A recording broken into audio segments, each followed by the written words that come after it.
মোদি জমানায় বড়লোক গরিবের মধ্যে বৈষম্য বেড়ে চলেছে উল্কার গতিতে। ভারত দুনিয়ার বিশ্বগুরু। বিশ্ব ক্ষুধা সূচকের তালিকায় 2015 সালে ভারতের স্থান ছিল 80 নম্বরে। 2023 সালে তা নেমে দাঁড়িয়েছে 111 নম্বরে। যে দেশের যত বেশি সংখ্যক মানুষ ক্ষুধা অপুষ্টিত ভোগে, তাদের নাম তালিকার তত নিচের দিকে থাকে। ব্যাপক সাধারণ জনগণের জীবন ধারণের জন্য ন্যূনতম দরকারি শিক্ষা, স্বাস্থ্য, নিয়মিত রোজগারের দিক দিয়েও বিচার করলেও দুনিয়ার 191টি দেশের মধ্যে ভারতের স্থান 132। এরপরেও কি বলবেন মোদির হাত ধরে ভারত দুনিয়ার বিশ্বগুরু হয়ে উঠেছে? বৈষম্য এভাবে বাড়ছে কেন? এই সমাজ মালিক শ্রেণী আর শ্রমিক শ্রেণী, এই দুই শ্রেণীতে বিভক্ত।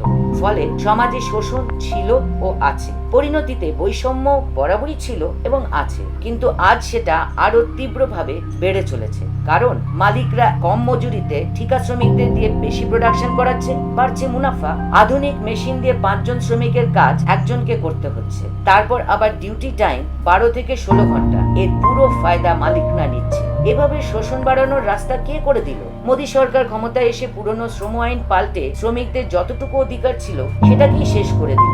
মালিকদের ফ্যাক্টরিতে শ্রমিকদের পক্ষে সামান্য যেটুকু নিয়ম কানুন মানার কথা ছিল সেটুকুও প্রায় ছেঁটে ফেললো। তার ফলে গত 10 বছরে বড়লোকদের সম্পত্তি আরো বাড়তে থাকলো। এটা ঠিক 1991 সাল থেকে কংগ্রেস সরকার পুঁজিপতিদের স্বার্থে বিশ্বায়ন উদারীকরণের নীতি গ্রহণ করেছিল এবং মালিকদের কারখানায় আরো শোষণের ছাড় দিচ্ছিল। কিন্তু মালিকরা তাতেও সন্তুষ্ট ছিল না। তারা চাইছিল অবাধ শোষণ, আরো ছাড়। কংগ্রেস সরকারের ধীর গতি মালিকদের পছন্দ হয়নি। ফলে তাদের খোলাখুলি সমর্থনে বিজেপি সরকারে বসলো। আর মোদী সরকার কোমর বেঁধে নেমে পড়লো পুঁজিপতিদের স্বার্থ দেখতে। ফলে বৈষম্য আরো বেড়ে গেল মোদীর জমানায়। মোদী সরকারের মালিক তোষণের আরো হাজারো পন্থা।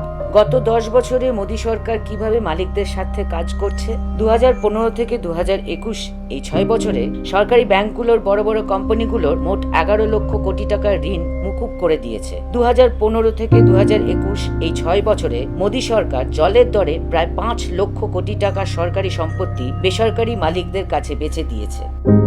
2015 থেকে মালিকদের সম্পত্তির ওপর কর তুলে দেওয়া হয়েছে। 2019 সালে কর্পোরেট ট্যাক্স 30% থেকে কমিয়ে 22% করেছে। নতুন সংস্থাগুলির জন্য ট্যাক্স আরো কম, 15%। ফলে সরকারের কোষাগারে টাকার যে ঘাটতি হয়েছে সেই টাকা মোদী সরকার সাধারণ মানুষের থেকে উসুল করছে। ডিজেল, রান্নার গ্যাস ইত্যাদি নানান ক্ষেত্রে দাম বাড়িয়েছে। পেট্রোল আর ডিজেলের খুচরো দামের অর্ধেকই তো সরকারের কর। জিএসটি আদায় বাবদ দেশের সবচেয়ে গরিব 50% লোক মোট করের 2/3 দেয়, যেখানে সবচেয়ে উপরতলা ধনীরা দেয় মাত্র 3%। তাহলে কি দাঁড়ালো? মোদী জমানায় সরকারের নীতির সুযোগ নিয়ে পুঁজিপতিরা শোষণ আরো তীব্র করেছে। তার ফলে পুঁজিপতিদের মুনাফা বেড়েছে, মোট সম্পদের যে সামান্য ভাগ শ্রমিকরা পেত তাও আরো কমেছে।